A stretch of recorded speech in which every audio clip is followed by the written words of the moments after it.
Haitianos agradecen la acogida recibida por parte de una parroquia católica en Concepción.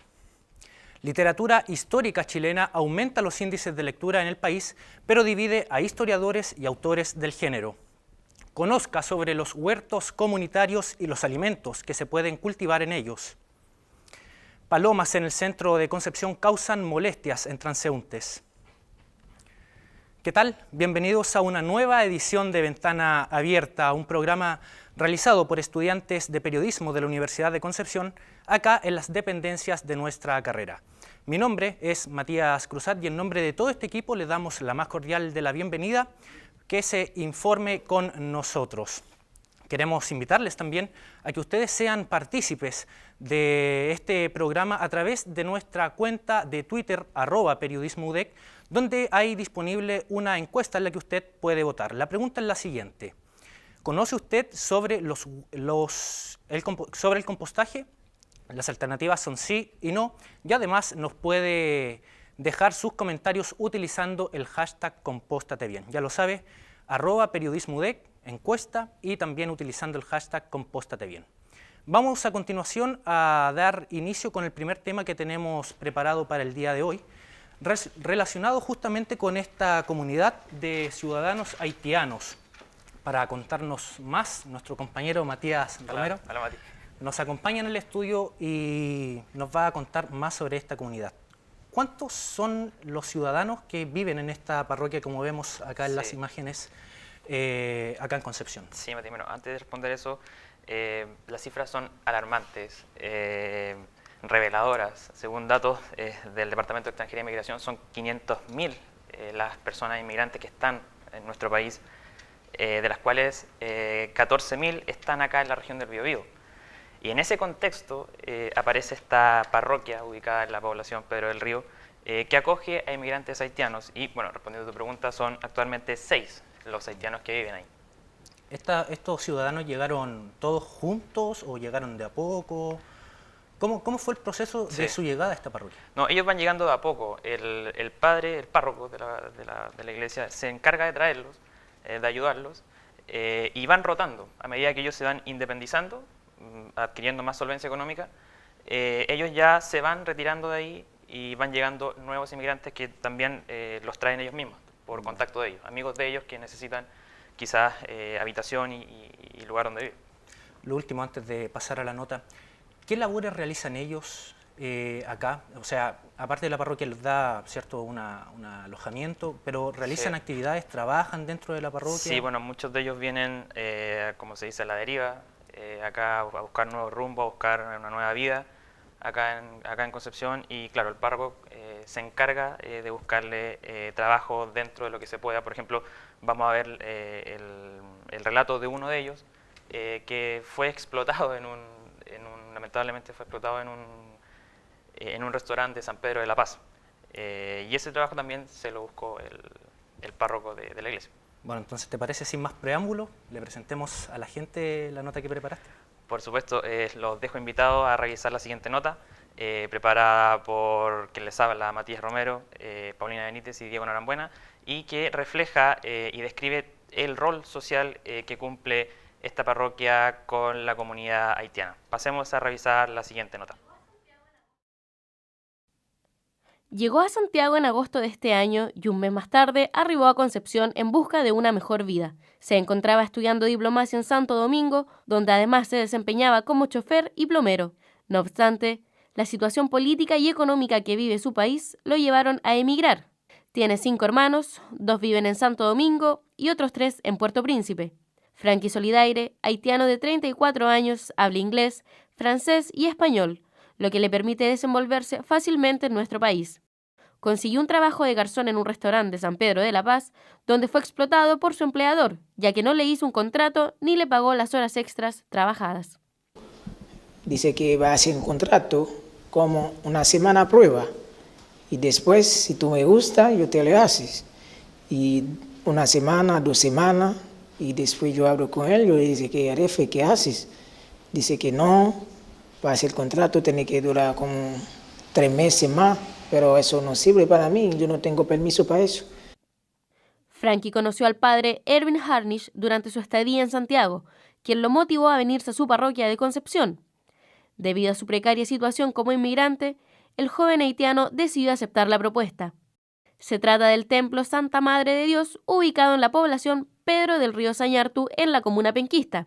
Esta parroquia, que acoge inmigrantes desde el año pasado, comenzó con un grupo de venezolanos y hoy trabajan con haitianos. Esperan a que estos se independicen para luego dar paso a nuevos inmigrantes. Actualmente, son 6 los habitantes haitianos que viven en la iglesia. Ofrecerle una casa donde tienen lo básico, ustedes se dieron cuenta, comedor, cocina, lavadora, tienen sus habitaciones, hay 2 baños disponibles, hay dificultades por supuesto de mantención, pero es lo básico y yo creo que están mejor que en cualquier otro lado. Según cifras entregadas por el Departamento de Extranjería y Migración, son 500.000 los extranjeros residentes en nuestro país. 14.000 de estos se encuentran en la región del Biobío, de los cuales 7.000 están en la comuna de Concepción. En agosto pasado, la presidenta de la República, Michelle Bachelet, firmó el proyecto que establece una nueva ley de migraciones que pretende actualizar la arcaica normativa que rige este tema en el país desde 1975. También nosotros como chilenos tengamos esa capacidad de abrir, de tener esa capacidad de apertura, de entender que los migrantes vienen a nuestro país para hacer un aporte. Muchos de los migrantes son personas jóvenes, profesionales, que buscan una oportunidad de trabajo, pero también vienen a hacer un aporte sustantivo al desarrollo de nuestra región y de la provincia. Son muchos los casos como los de Frankie, donde los empleadores abusan de la vulnerabilidad de los inmigrantes. Situaciones como esta son las que viene a subsanar la nueva normativa, buscando mejorar las condiciones de vida de los más de 500.000 extranjeros residentes en nuestro país. Ahí veíamos el trabajo de nuestros compañeros sobre esta comunidad haitiana. Un tema bastante contingente, considerando de que pronto serán las elecciones presidenciales y sin duda los candidatos van a tener en cuenta a qué nudos van a ir a acoger a estos nuevos ciudadanos de distintos países que llegan al país. Pasamos ahora a otro tema, porque la literatura histórica chilena ha aumentado los índices de lectura en el país. Esto lo han contrastado en las mismas librerías. Y, sin embargo, ha habido una confrontación, entre historiadores y autores del género. Para contarnos más sobre este tema ya se encuentra con nosotros nuestra compañera Sandar Oporto. Sandar, ¿cómo estás? Bien, ¿y tú, Matías? Bien, muchas gracias. Y tenemos justamente aquí 2 libros. Uno, Código Chile de Carlos Basso, La historia secreta de Chile de Jorge Baradit. Ambos libros correspondientes a lo que es la literatura histórica, no ficción, ficción y no ficción respectivamente. ¿Cuál es el origen de esta confrontación entre historiadores y estos autores del género literario? Bueno, como mencionas, el avance de esta lectura genera el conflicto entre los historiadores que consideran que los datos presentados en este tipo de libros, que muchas veces son inventados en pos de una narrativa y a veces son mezclados con los elementos históricos, pueden confundir a quienes no están familiarizados con la historia chilena. Es por eso que los historiadores sostienen de que es un problema no especificar qué datos son reales, sino dentro de estos escritos. A su vez, los autores se defienden con que esto es ficción y al comprar estos libros uno sabe a lo que se enfrenta. Claro, una de las problemáticas que tuvo Jorge Baradit con la publicación de su primer libro en el 2014 más o menos, fue de que muchos historiadores le criticaron que no había como una referenciación de los hechos que él narraba en su libro, referenciación, digamos, de investigaciones previas de historiadores. Y esto más o menos es lo que vamos a ver en la siguiente nota, tengo entendido. Así es, los invitamos a ver cómo los historiadores critican este tipo de publicaciones y a su vez los autores defienden que estos no tienen que ser considerados como libros de estudio. En el siguiente informe preparado por nosotros, Matías Cruzat, y quien les habla, Sandar Oporto. El primer libro chileno en la categoría de novela histórica lleva por título El subterráneo de los jesuitas, el cual fue publicado en 1878. Sin embargo, en los últimos 4 años, este género literario se ha vuelto a posicionar como el más vendido en el país. Según el interés del público, la novela histórica ha desplazado a otros géneros literarios en el último tiempo. Principalmente lo que se vendía acá era más novelas juveniles y de otro tipo. Pero, por ejemplo, con libros como lo que es La historia secreta de Chile, el primer tomo, empezó una especie de auge. Y ya se empezaron a buscar otras novelas. Por ejemplo, apareció la novela Balmaceda de Carlos Tromben, Huáscar, hay novelas históricas sobre los hechos de la Guerra del Pacífico. Esta categoría incorpora elementos históricos y la ficción. Esto quizás puede confundir a los lectores de estas obras, quienes muchas veces no logran diferenciar entre estos elementos. Para algunos historiadores, lo anterior puede significar una negativa al entender la personalidad de Arturo Prat, Manuel Rodríguez o Bernardo O'Higgins, por ejemplo. Esto porque ciertos textos suelen añadir datos poco conocidos sobre personajes icónicos de la historia del país. No es ninguna novedad para ninguno de nosotros que hemos estudiado la historia, que hemos leído Barros Arana, Vicuña Maquena, Documento, Pascual Ahumada. O sea, los datos están ahí. Lo que pasa es que cuando uno hace un análisis histórico, el que el personaje se siente en una mesa y haga espiritismo, ¿qué tiene que ver eso con lo destacado de su participación en el combate naval de Iquique? En contraste, el autor de La historia secreta de Chile menciona que es necesario para la sociedad civil conocer un lado humano de los próceres chilenos y no solo como un ejemplo de obediencia militar. Creo que Alejandro Mijovilovich comete dos errores. Es muy relevante conocer estos otros aspectos de la vida de Prat. No son anecdóticos. El hecho que él haya practicado espiritismo, el hecho que él haya sido abogado de su primo Uribe, en un caso muy importante, haya sido profesor en escuelas de obreros, ad honorem, son aspectos que enriquecen a un personaje que, por el contrario, en la historia oficial se le muestra plano, se le muestra como un funcionario de la Armada que se mata por la patria, y no mucho más. Sin embargo, fuera de esta problemática que puede enfrentar a historiadores y autores, el auge de este tipo de libros genera la evidente ventaja de aumentar la lectura en la población. Hasta hace 8 o 9 años decían, no, en este país no se lee, en este país no se venden libros, y efectivamente había tirajes muy escasos. Probablemente lo que pasa es que no había libros que fuesen de gusto masivo. Hoy día que hay textos que son de gusto muy masivo, hay una demanda que es importante. Y eso es en ficción y en no ficción.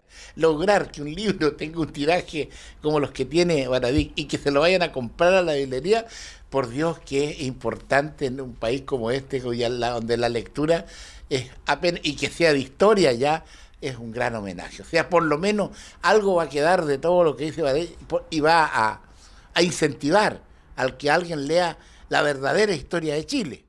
La novela histórica se ha logrado mantener como el género más vendido debido a las constantes publicaciones de diversos autores. Esto gracias a que las temáticas suelen ser lanzadas a modo de trilogía, lo que aumenta el plazo de interés de los lectores de estas obras y suma consumidores en la ficción y la historia. Bueno, ahí veíamos la nota preparada por Sandar y yo sobre lo que es esta confrontación entre historiadores y autores del género de la novela histórica. Lo bueno es que al menos gracias a ella se está leyendo más en el país. Vamos ahora a cambiar de tema porque como lo vemos en estas imágenes que se proyectan en nuestra pantalla, estos son los huertos comunitarios, tema nos va a hablar más en profundidad nuestra compañera Josefa Araya. Josefa, ¿cómo estás? Hola, muy bien, Matías. ¿Y tú? Bien, muchas gracias. Contémosle un poco a la gente que nos está viendo en qué consisten estos huertos, qué alimentos se pueden plantar en ellos, acá en Concepción también. Bueno, estos huertos acá en Concepción parten con el objetivo de crear plantas y verduras que se puedan consumir y que no tengan tantos preservantes, pesticidas y que sean más saludables al final.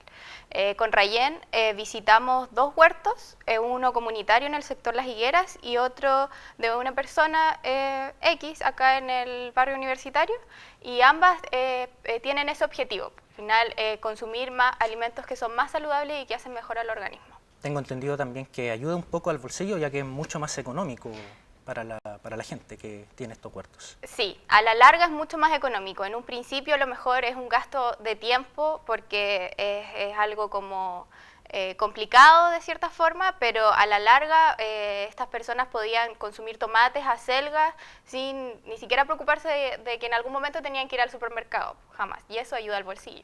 Bueno, ¿te parece entonces que pasemos a revisar la nota que preparaste? Sí, los invitamos a preparar la nota que preparamos junto con mi compañera Rayén Barriga. Cada día son más quienes deciden cultivar sus propios vegetales en sus casas o departamentos.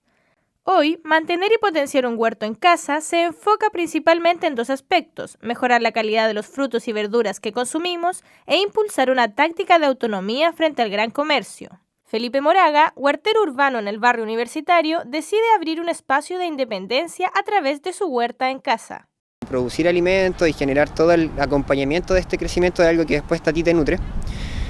Y además como una forma de generar una coherencia con lo que yo creo que está bien, que es por ejemplo ser capaz de producir tu alimentación, ojalá no depender de un sistema que no siempre es tan beneficioso para el ser humano, y mientras más uno depende de él, menos posibilidades tiene de salirse también, o de en algún momento decir, ok, ya no quiero jugar más este juego y me salgo.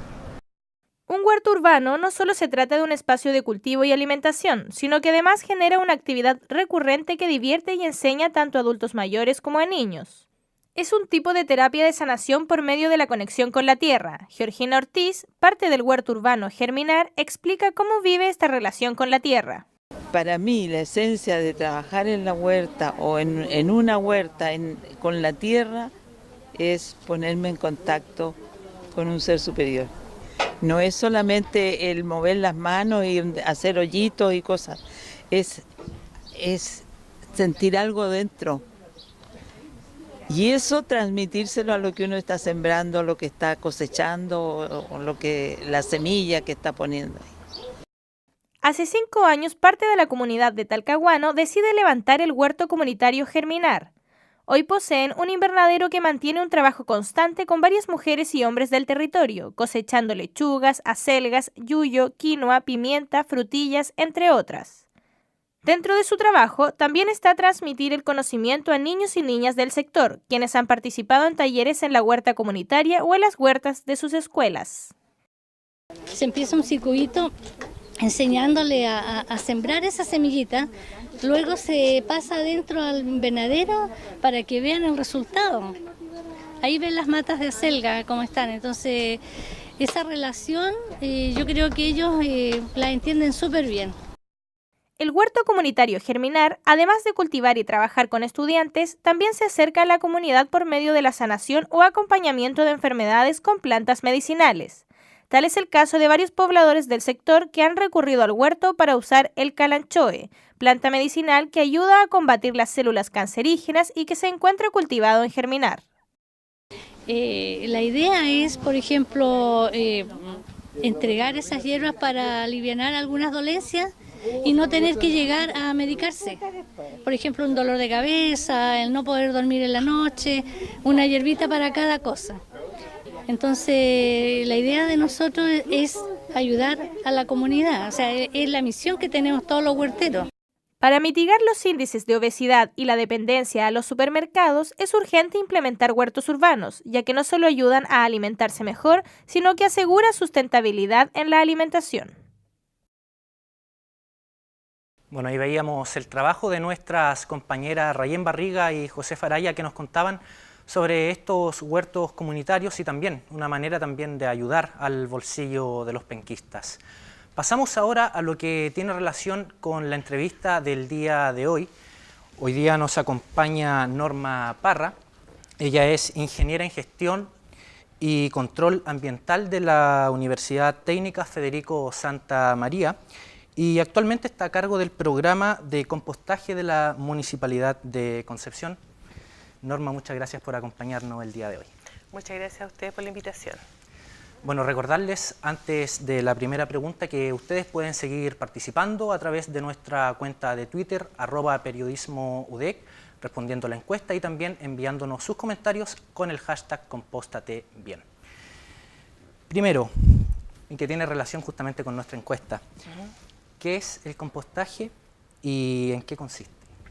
Bueno, el compostaje es una técnica milenaria que consiste básicamente en la degradación orgánica de todos los residuos, ¿no es cierto?, que son compostables, pero que son controlados, ¿ya?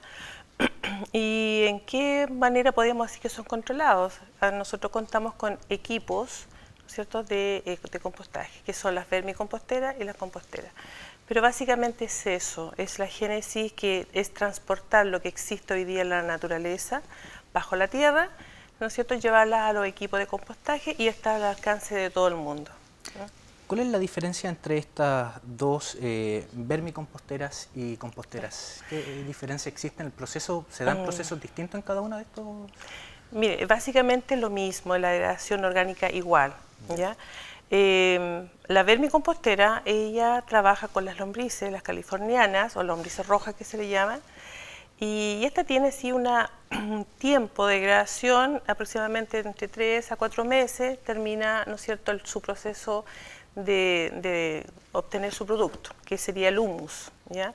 Y en este tipo tenemos dos tipos de productos de tipo de fertilizante, que es el humus líquido y el humus sólido, ¿ya? Y la característica excelente de estos productos es que tienen casi 16% más, ¿no es cierto?, yo diría mucho más, de lo que uno puede adquirir en el mismo producto químico en las tiendas, ¿no es cierto? Porque nosotros conocemos lo que estamos degradando, ¿ya? Y esto es 100% orgánico. Y entonces eso sería por el tema del vermicompostaje. Y el compostaje en sí, que son las composteras, estas no trabajan con lombrices, sino que van directamente a la tierra, ¿ya? Todo lo que está alrededor, ¿no es cierto?, y todo el sistema orgánico, microorgánico que existe bajo la tierra, va a llegar a ese lugar donde vamos a tener nosotros un acopio de residuos orgánicos que son compostables. Y estos se van a ir degradando de a poquito. ¿Cuánto tiempo demora esto? Entre 6 y 8 meses. Es mucho más lento el proceso, pero la degradación es más lenta, necesita mayor temperatura y mayores volúmenes de residuos orgánicos que son compostables. Acá tenemos algunos elementos, tenemos una zanahoria, unos cilantro, cáscara de huevo también. Así es. ¿Cuáles son de estos elementos los que se utilizan para realizar el compostaje y cuáles no? Porque también tenemos colillas de cigarro. Exactamente. Bueno, dentro del programa que la Municipalidad de Concepción está, ¿no es cierto?, difundiendo, ojalá todo el mundo lo pudiera hacer, ¿no es cierto?, es aprovechar todos los residuos orgánicos que se generan en la cocina, ¿no es cierto?, y con esto lo más importante de todo es disminuir los volúmenes de residuos orgánicos que se van a los rellenos sanitarios. Bueno, lo que no debemos hacer, lo primero que nada, es cuando nosotros tenemos un sistema de descomposición de materia orgánica, es no echarle al equipo de compostaje, por ejemplo, diarios. ¿Ya? Esto, ¿no es cierto?, aporta mucho metal pesado por la tinta del papel. No debe echarse. Lo mismo pasa con las revistas. Las revistas también, ¿no es cierto?, si bien es cierto, tiene demasiado tinte que también podría afectar la calidad de nuestro compost o humus. Tampoco podríamos echarle colillas de cigarro, que muchas veces la gente cree que es basurero. Entonces, le puede echar equivocadamente, por ejemplo, las mismas colillas de cigarro, pañales, ¿no es cierto?, o plásticos, que hoy día, ¿no es cierto?, tenemos otro problema ambiental que es el plástico, pero esas cosas no deben echarse, como las pilas, por ejemplo, o las comidas procesadas, ¿ya? Todo lo que se genera natural tiene que volver a su punto de partida, que es la naturaleza. Por lo tanto, lo que sí podemos echarle serían todo lo que es verdura, fruta, ¿no es cierto?, zanahoria, todo lo que queda como resto de un inicio de un proceso. También podemos echarle huevito, la cáscara de huevo, ¿no es cierto?, que esto aporta el nitrógeno, que es lo verde, ¿ya? Y como esto es un equilibrio natural, también necesitamos carbono. ¿Y de dónde sacamos el carbono? De lo que es café. Por ejemplo, estos rollitos de confort, no los botemos desde ahora, vamos a empezar a, ¿no es cierto?, degradarlo, a cortarlo, ¿no es cierto?, y ocuparlos para poder echarlo dentro de la compostera y así generar, ¿no es cierto?, un equilibrio de degradación total dentro de nuestro equipo, de nuestro sistema de degradación de compostaje. ¿Qué pasa, por ejemplo, con huesos de animales? ¿Se utilizan también en esto o es mejor no utilizarlos? No, o sea, todo lo que se le echa al sistema de compostaje, ya sea compostera o vermicompostera, no debería echar bajo ningún punto de vista huesos ni nada que tenga pescado, lácteos, por ejemplo, ¿ya? Todo lo que esté procesado en el fondo, ¿ya? Tiene que estar libre de azúcar, de sal, aceite, sobre todo aceite, ¿no es cierto? Grasas, porque todo eso va a afectar la degradación orgánica del compost. Bueno, Norma, quiero invitarla a continuación a que revisemos algunos de los comentarios que nos están llegando por parte de los usuarios en Twitter, utilizando el hashtag #CompóstateBien. Valentina Indira nos dice: creo que faltan espacios para aprender más sobre el compost. Nos coloca ahí también una carita feliz. También Camila Manda dice: creo que falta más conocimiento sobre el compostaje. Es una iniciativa muy buena que colabora con el medio ambiente. Acá en Concepción se dio inicio a este programa 3R Compost, sí, por parte de la municipalidad. Exacto. ¿Cuándo comenzó y cuáles son, digamos, las conclusiones que se han sacado desde su implementación? Esto comenzó en marzo del 2016 y el equipo está formado por la que habla, que es la encargada del programa, y 4 monitores, las cuales están capacitados para difundir estas charlas, talleres, bueno, primero que nada, charlas de difusión 3R, que básicamente nosotros sensibilizamos a la comunidad que tiene que tomar conciencia de lo que es reducir, reutilizar y reciclar, ¿ya? ¿Cuál es el objetivo de esto? De hacer una previa de cómo ella tiene que manejar los residuos orgánicos. Nuestro objetivo final es ese, reducir todos los volúmenes de residuos orgánicos. Entonces, por lo tanto, cuando llegamos al reciclaje, ahí nosotros enfocamos directamente en lo que es residuo orgánico. Después viene el taller de compostaje es netamente práctico. Nosotros llevamos nuestro equipo de compostaje, ¿no es cierto? Una vermi y una compostera, llevamos lombrices, todo nuestro nido, ¿no es cierto? Y el vecino escoge si quiere compostera o vermicompostera. Y no, entonces, después que termina esa capacitación, se le obsequia cualquiera de los 2 equipos. Ya con su nido viene, la vermicompostera viene con un nido, con un tachito para que ella reciba todo lo que es la parte orgánica. Bueno, invitar nuevamente a los usuarios que voten en nuestra encuesta. ¿Conoce usted sobre el compostaje? Las alternativas son sí y no. Los resultados los estaremos revisando pronto al finalizar este programa, ya queda poco. Norma, a nombre de todo el equipo, agradecerle de haberla tenido junto a nosotros el día de hoy. Y a continuación vamos a trasladarnos a otro punto del estudio, donde vamos a tomar contacto con nuestra compañera Camila Barrueto, quien se encuentra en estos momentos en la Plaza de la Independencia, para hablarnos justamente de esto que vemos en imágenes, la gran cantidad de palomas que muchas veces molesta a los transeúntes. Camila, te escuchamos. Y así es, Matías, y me encuentro aquí en la Plaza de la Independencia de Concepción, un lugar que suele estar habitado por gran cantidad de estas aves que para muchas personas pueden significar una especie digna de apreciar, pero que para otras pueden significar una gran molestia. Es por esto que quisimos recoger algunas apreciaciones de las personas que suelen venir a esta plaza. Escuchemos lo que nos dijeron. ¿Qué te parece que haya tanta paloma en la plaza? O sea, es que literalmente son una plaga, pero a veces pueden ser un poco molestas, pero, o sea, cada quien por su espacio, por decirlo así. De una molestia y de onda, el excremento, todo. No me molesta que hayan palomas. O sea, pasó de ser una cosa grata a una cosa más o menos ingrata. Bueno, se dice que las palomas tienen bacterias, pero si tú no las tocas ni nada, además que ellas se lo pasan en el piso. Está bien, o sea, igual son cochinas, pero no tanto así como que para la gente le moleste tanto. Pero son consideradas plagas las palomas, y cómo actúa el municipio para controlar este asunto, que, escuche bien, no solo afectan a los lugares públicos como este, sino que también a lugares particulares. Jimena Cortés, encargada del control de plagas de la Dirección del Medio Ambiente, nos explicó más al respecto. Como municipio lo que nosotros hacemos es acercarnos, ver el tema y tratar de buscar la fuente de origen del problema o el por qué las palomas están ahí. Cuando nosotros elaboramos informes ante estas situaciones, hacemos una serie de recomendaciones de índole de arreglos de la infraestructura, de cambio de los aleros, los techos, etcétera, para también propiciar que las palomas no encuentren un hábitat como favorable para que se posen ahí.